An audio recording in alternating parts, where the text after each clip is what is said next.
Vous l'avez vu dans le titre de cette vidéo, on va s'intéresser à la noblesse. Tout le monde semble avoir un avis dessus, alors que bien souvent, pas grand monde ne sait exactement ce que c'est. Moi, la première, avant de me lancer dans les recherches pour cet épisode, j'y connaissais pas grand chose et j'avais beaucoup d'a priori. La noblesse est un héritage de la vieille France, de privilèges inégalitaires. Elle est exactement le contraire de ce que prônent les valeurs de la République, et pourtant elle fascine, parfois même elle est convoitée.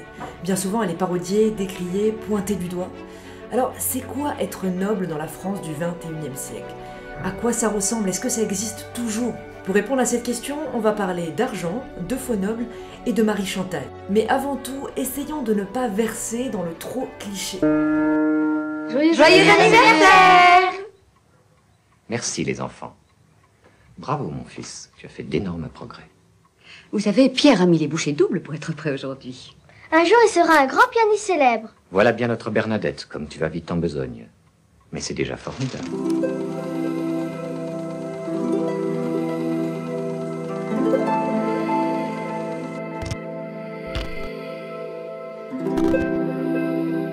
Il faut d'abord que l'on se mette d'accord sur ce qu'est la noblesse. Déjà, la noblesse est souvent confondue avec la bourgeoisie, et c'est pas tout à fait la même chose. À la base, un bourgeois c'était quelqu'un qui vivait dans le bourg, c'est-à-dire dans la ville, donc les marchands, les artisans, etc. Comme il y avait de plus en plus de gens qui habitent dans les villes, la bourgeoisie a commencé à se développer en Europe dès le XIe siècle.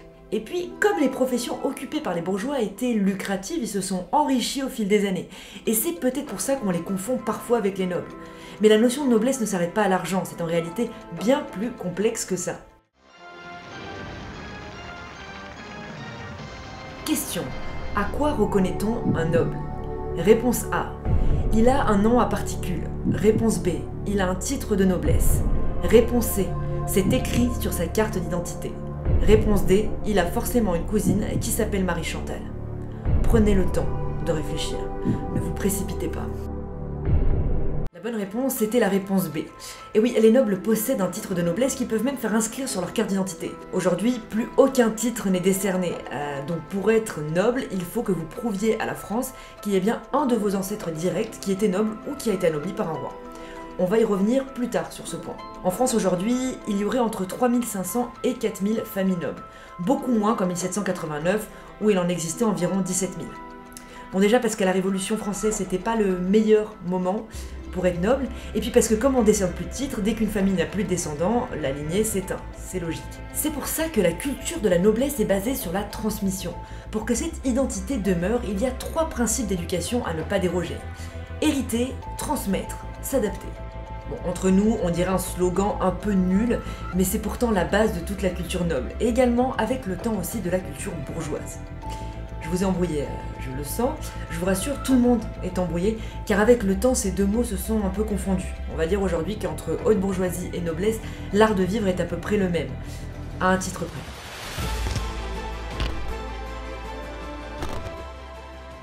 La grosse question, c'est comment pouvait-on devenir noble?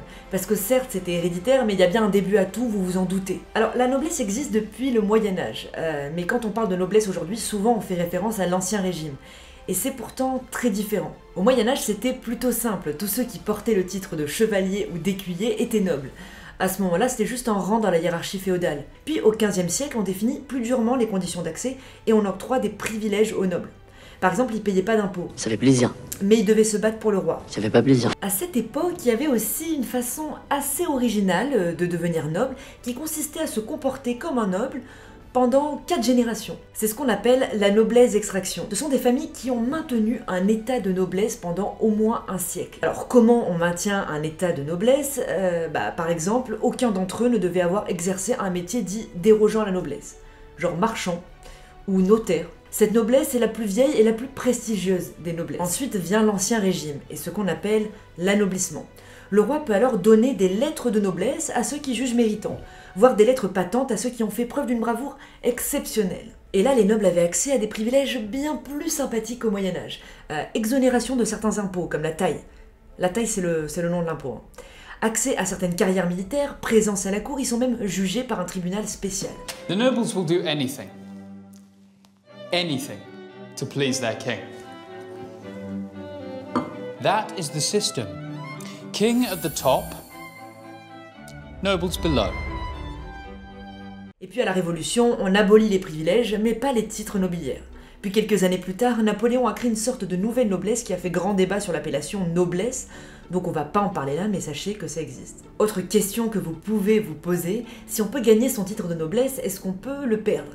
Oui, c'est tout. Ok, je vous explique. On peut par exemple le perdre en exerçant, comme je disais tout à l'heure, des activités dégradantes, comme marchand, artisan, domestique, mais aussi huissier, procureur. En revanche, agriculteur c'était bon, mais il fallait que ça soit tes propres terres. Aujourd'hui, la noblesse existe encore et elle est restée très à cheval sur les valeurs sur lesquelles elle s'est fondée. Le sens de l'honneur, du devoir et du service pour son pays, tout en valorisant la bienséance à tout instant. On est au XXIe siècle et les titres nobiliaires peuvent toujours se transmettre et sont reconnus à l'état civil.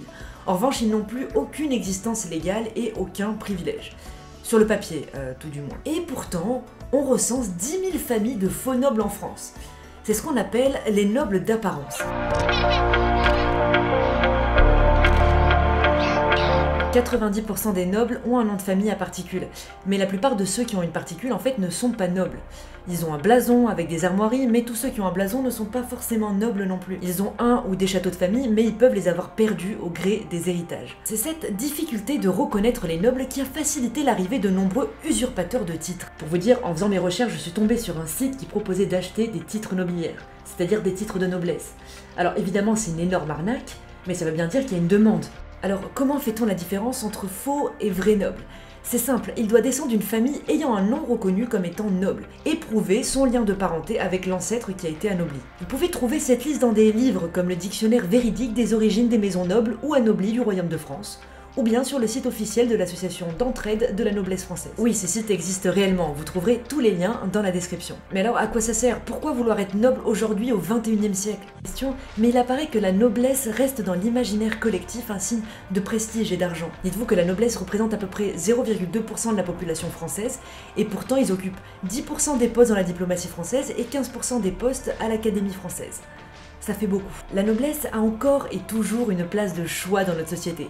Vous les retrouverez sur les bancs des lycées les plus prestigieux de France, en Polytechnique, à l'ENA, à l'ENS. En fait, c'est assez inédit dans l'histoire de France parce qu'on parle là d'une sorte de caste censée avoir disparu il y a plus de 200 ans, et pourtant les nobles ont réussi à garder leur identité, leurs valeurs, leur place privilégiée au sein de la société. Tout ça dans un pays qui a fondé sa république sur une révolution qui a tué les leurs. Ils ont dû se réinventer et se faire discrets, parce qu'aujourd'hui on peut vraiment les considérer comme des marginaux, comme un héritage d'une société disparue et révolue depuis plus de 2 siècles. À la source de cette identité, il y a un facteur essentiel qui a permis à la noblesse de traverser les âges, la transmission. Puisqu'ils existent toujours, comment se comportent les nobles d'aujourd'hui? Qu'est-ce qu'ils transmettent exactement? Alors essayons de ne pas tomber dans des clichés trop grossiers, même si souvent ils sont tapissés d'une grosse couche de vérité. Pour assurer la continuité de son identité sociale, le noble possède 3 formes de richesse. Le patrimoine économique et financier, le patrimoine social et le patrimoine symbolique. Bon, le patrimoine économique c'est assez simple à comprendre. L'argent, les châteaux, les actions, ça permet d'asseoir son autorité et d'accéder aux meilleures formations possibles. Pour comprendre ce qu'on entend par patrimoine social, on peut utiliser la définition de Pierre Bourdieu, c'est-à-dire l'ensemble des ressources qui sont liées à la possession d'un réseau durable de relations ou à l'appartenance à un groupe, comme ensemble d'agents qui ne sont pas seulement dotés de propriétés communes, mais aussi unis par des liaisons permanentes et utiles. C'est un capital qui est transmis par la famille essentiellement. On se retrouve dans des soirées mondaines, lors de cérémonies dans des clubs privés. C'est pas un capital que l'on acquiert une bonne fois pour toutes, il se cultive, se travaille. Mais c'est fini les bretonnes, ma chère Suzanne. Aujourd'hui tout le monde a une espagnole à son service. Ensuite, il y a le patrimoine symbolique, le nom par exemple. Certaines familles sont plus prestigieuses car plus anciennes, comme les La Rochefoucauld ou les Harcourt. Mais cela va plus loin. Le patrimoine symbolique représente tout ce qui a trait à la famille, la lignée, les alliances contractées, les ancêtres célèbres. Alors, accepter son héritage de noble, c'est laisser tomber une part de sa liberté.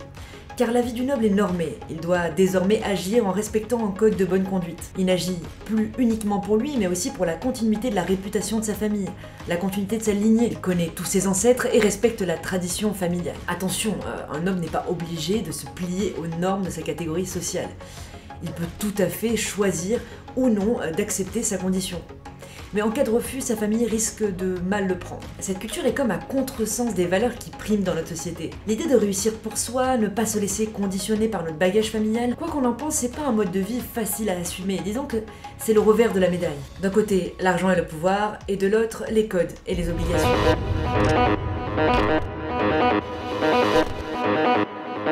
Ah, la noblesse. On pourra dire ce qu'on veut, mais c'est pas un mot qui laisse indifférent. Il peut susciter de nombreux sentiments contradictoires, de l'adoration, du respect et de l'envie pour certains, et du dégoût et du rejet pour d'autres.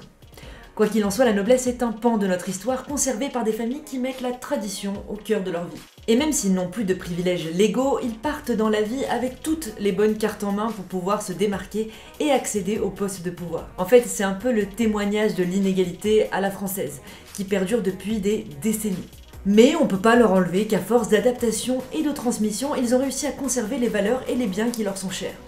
Qui sait pour combien de temps encore. Comme dit l'historien Éric Mention-Rigaud, ces familles donnent l'impression d'avoir le secret de la longévité. Cet épisode est terminé, merci de l'avoir regardé jusqu'au bout. Cette chaîne n'est pas réservée qu'aux nobles, donc n'hésitez pas à vous abonner, à lâcher un petit like, à lancer un débat en commentaire, de manière respectueuse et gentille et agréable. Je reviens bien vite sur vos écrans, ciao.